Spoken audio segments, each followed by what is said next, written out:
क्या आपने कभी सोचा है कि जो प्लास्टिक हजारों सालों तक सड़ता नहीं, जो समुद्र, मिट्टी, जंगल और हमारी हवा तक को दूषित कर चुका है, अगर वही प्लास्टिक कुछ ऐसा जीव खा जाए जो उसे खत्म कर दे, तो क्या होगा? क्या वाकई ऐसा मुमकिन है कि कोई प्राकृतिक जीव प्लास्टिक जैसा कृत्रिम और कठोर रसायन निगल जाए? तो आज की इस वीडियो में हम आपको लेकर चलेंगे साउथ अमेरिका के घने अमेजन वर्षावनों के भीतर, जहां वैज्ञानिकों ने खोज निकाला है एक ऐसा जीव, एक विशेष प्रकार का फफूंदी यानी फंगस जो प्लास्टिक को खा जाता है।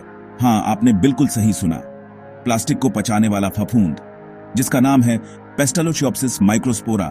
इस खोज ने न केवल पर्यावरण प्रेमियों और वैज्ञानिकों को चौंका दिया, बल्कि यह पूरी दुनिया के लिए एक नई उम्मीद बनकर उभरी है, क्योंकि आज के समय में प्लास्टिक प्रदूषण एक वैश्विक आपदा बन चुका है।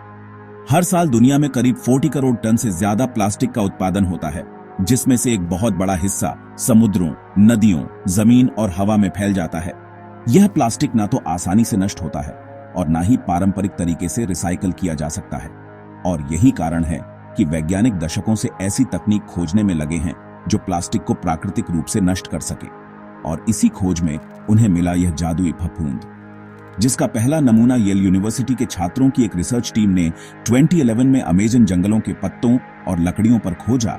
जब उन्होंने इस फफूंदी को जांचा तो पाया कि यह पॉलीयूरेथेन नामक प्लास्टिक को न केवल निगल रही थी, बल्कि उसे ऊर्जा के रूप में उपयोग भी कर रही थी। यानी यह जीव प्लास्टिक को अपने भोजन की तरह इस्तेमाल करता है। सबसे खास बात यह थी कि यह फफूंद ऑक्सीजन की उपस्थिति के बिना भी प्लास्टिक को पचा सकती है, यानी यह एनारोबिक वातावरण में भी सक्रिय रह सकती है। इसका मतलब यह हुआ कि इस फफूंदी को लैंडफिल यानी कचरे के गड्ढों, नाले और सीवेज जैसे स्थानों पर भी प्रयोग किया जा सकता है, जहां सामान्य जीवित जीव नहीं बच पाते। यह खबर वैज्ञानिकों के बीच एक क्रांति की तरह फैल गई। अब सवाल उठता है कि यह पेस्टलोशियोप्सिस माइक्रोस्पोरा आखिर है क्या? यह एक प्रकार का एंडोफाइटिक फंगस है जो आमतौर पर पौधों के भीतर या उनके ऊतकों पर उगता है और उनके साथ सहजीवी संबंध में रहता है। लेकिन इसमें एक दुर्लभ गुण है, यह अपने एंजाइम्स से प्लास्टिक के बंधनों को तोड़ देता है और फिर उसे छोटे अणुओं में बदलकर ऊर्जा प्राप्त करता है। जैसे ही ये जानकारी सामने आई, दुनिया भर के पर्यावरण वैज्ञानिक इस पर रिसर्च करने में जुट गए। भारत, जापान, अमेरिका, जर्मनी और चीन की कई लैब्स में इस फफूंदी को कृत्रिम रूप से विकसित कर उसके प्लास्टिक खाने की गति, प्रभाव और वातावरण पर उसका असर जांचा गया। और आश्चर्यजनक रूप से पाया गया कि सही परिस्थितियों में यह फफूंदी मात्र कुछ हफ्तों में प्लास्टिक के टुकड़ों को पूरी तरह खत्म कर सकती है। वहीं कुछ प्रयोगों में वैज्ञानिकों ने इसे बायोरिएक्टर जैसी मशीनों में डाला, जहां इसने 60 to 80% तक प्लास्टिक को सफलतापूर्वक तोड़ डाला। अब सोचिए कि अगर इस फफूंदी को नियंत्रित वातावरण में बड़े पैमाने पर उपयोग किया जाए तो यह पूरी मानवता को प्लास्टिक प्रदूषण से मुक्ति दिला सकती है। लेकिन सवाल यह भी उठता है कि क्या यह जीव पर्यावरण के लिए पूरी तरह सुरक्षित है? क्या इसे प्राकृतिक वातावरण में छोड़ा जा सकता है? तो वैज्ञानिकों का मानना है कि इसकी कुछ जैविक सीमाएं हैं, जैसे यह केवल कुछ प्रकार के प्लास्टिक जैसे पॉलीयूरेथेन को ही खा पाती है और इसे बाकी रासायनिक पदार्थों से अलग करने के लिए खास वातावरण चाहिए होता है। लेकिन भविष्य में जेनेटिक इंजीनियरिंग की मदद से इसे और शक्तिशाली और विविध प्लास्टिक खाने योग्य बनाया जा सकता है। कुछ प्रयोगशालाओं में तो इसके डीएनए को क्रायोस्पीआर तकनीक से एडिट करने के प्रयास भी हो रहे हैं, ताकि यह अधिक प्रकार के प्लास्टिक, माइक्रोप्लास्टिक और यहां तक कि सिंथेटिक कपड़ों के रेशे भी नष्ट कर सके।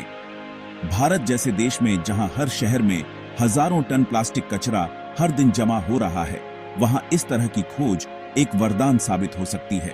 सोचिए, अगर नगर पालिकाओं के पास ऐसी जैविक मशीनें हों जिनमें इस फफूंदी का उपयोग हो और वह सीधे कचरे में डाली जा सके, तो कचरा न केवल घटेगा, बल्कि उससे निकलने वाली हानिकारक गैसें और जल प्रदूषण भी कम होगा। इससे न केवल पर्यावरण को फायदा होगा, बल्कि रोजगार, उद्योग और रिसाइकलिंग सेक्टर को भी नई दिशा मिलेगी।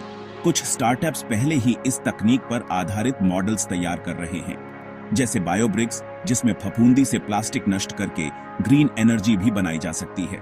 प्लास्टिक का इस्तेमाल हमने जितनी तेजी से किया, उतनी तेजी से उसके कचरे का समाधान नहीं खोज पाए, लेकिन प्रकृति ने हमेशा हमें रास्ता दिखाया है और यह प्लास्टिक खाने वाली फफूंद शायद प्रकृति की ओर से मिला हुआ वही समाधान है। सोचिए, उस दिन के बारे में जब हम अपने शहरों, नदियों और जंगलों से प्लास्टिक का नामो निशान मिटा सकें और उसकी जगह पेड़, पौधे, स्वच्छ हवा और साफ जल दिखे। लेकिन इसके लिए सिर्फ वैज्ञानिकों पर निर्भर रहना काफी नहीं, हमें भी अपनी आदतों में बदलाव लाना होगा।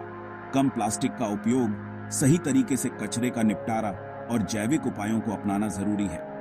तो दोस्तों, अगर आपको यह वीडियो जानकारीपूर्ण और प्रेरणादायक लगी हो तो इसे लाइक करें, शेयर करें और कमेंट में बताएं कि क्या आप इस फफूंदी को अपने शहर में देखना चाहेंगे। और अगर आप चाहते हैं कि हम और ऐसे पर्यावरणिक आविष्कारों पर वीडियो बनाएं तो चैनल को जरूर सब्सक्राइब करें। मिलते हैं अगली वीडियो में, तब तक के लिए जय प्रकृति, जय विज्ञान।